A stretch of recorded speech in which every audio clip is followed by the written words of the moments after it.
ಜನಾಂದೋಲನ ಸಭೆ ಈಗಾಗಲೇ ಆರಂಭ ಆಗಿದೆ. ದೊಡ್ಡ ಪ್ರಮಾಣದಲ್ಲಿ ಸಿದ್ಧತೆಗಳು ಕೂಡ ಆಗಿರೋದನ್ನು ನಾವು ನಿಮಗೆ ತೋರಿಸ್ತಾ ಇದ್ವಿ. ಈಗಾಗಲೇ ನೋಡಿ ಸಿದ್ದರಾಮಯ್ಯರು ಕೂಡ ವೇದಿಕೆ ಮೇಲೆ ಬಂದಿದ್ದಾರೆ. ಮೈಸೂರಿನಲ್ಲಿ ಬೃಹತ್ ಜನಾಂದೋಲನ ಸಭೆಗೆ ಚಾಲನೆಯನ್ನು ನೀಡಲಾಗ್ತಾ ಇದೆ. ಇದೀಗ ತಾನೇ ವೇದಿಕೆ ಮೇಲೆ ಬಂದಿದ್ದಾರೆ ಸಿದ್ದರಾಮಯ್ಯ. ಮೈಸೂರಿನ ಮಹಾರಾಜ ಕಾಲೇಜು ಮೈದಾನದಿಂದ ನೇರ ದೃಶ್ಯಾವಳಿಗಳನ್ನು ನಾವು ನಿಮಗೆ ತೋರಿಸ್ತಾ ಇದ್ದೀವಿ.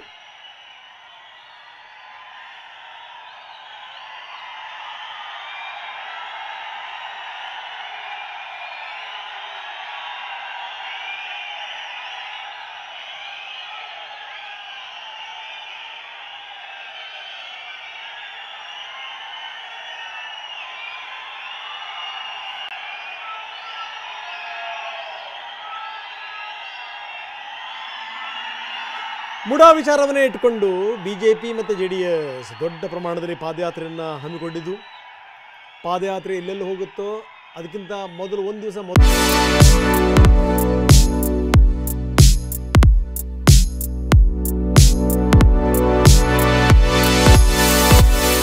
ಮೊದಲೇನೆ ಇವ್ರದ್ದು ಸಮಾವೇಶ, ಜನಾಂದೋಲನ ಸಭೆಗಳು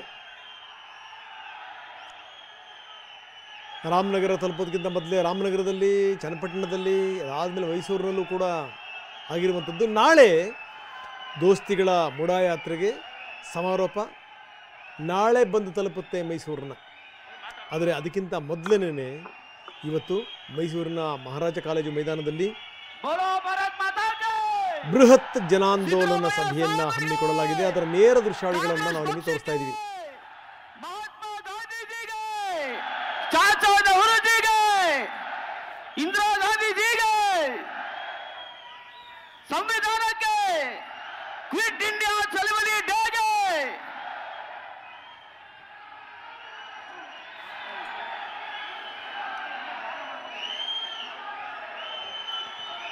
ಮೈಸೂರಿನ ಮಹಾರಾಜ ಕಾಲೇಜು ಮೈದಾನದಿಂದ ನೇರ ದೃಶ್ಯಾವಳಿಗಳನ್ನು ನಾವು ನಿಮಗೆ ತೋರಿಸ್ತಾ ಇದ್ದೀವಿ. ಯಾವ ರೀತಿ ಅಲ್ಲಿ ಸಕಲ ಸಿದ್ಧತೆಗಳಾಗಿದೆ. ಇದೀಗ ತಾನೇ ಮುಖ್ಯಮಂತ್ರಿಗಳು ಕೂಡ ಬಂದಿದ್ದಾರೆ ವೇದಿಕೆಯ ಮೇಲೆ.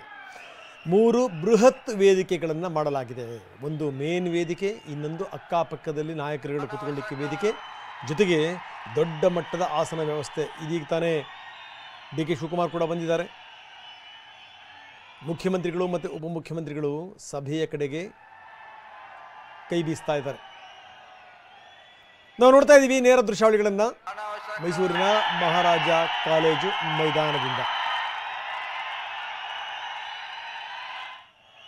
ಹಾಗೆ ಈ ರಾಜ್ಯದ ಉಪಮುಖ್ಯಮಂತ್ರಿಗಳು, ಕೆಪಿಸಿಸಿ ಅಧ್ಯಕ್ಷರು ಆಗಿರ್ತಕ್ಕಂಥ ಈ ಪಕ್ಷಕ್ಕೆ ಹೊಸ ಚೇತನವನ್ನು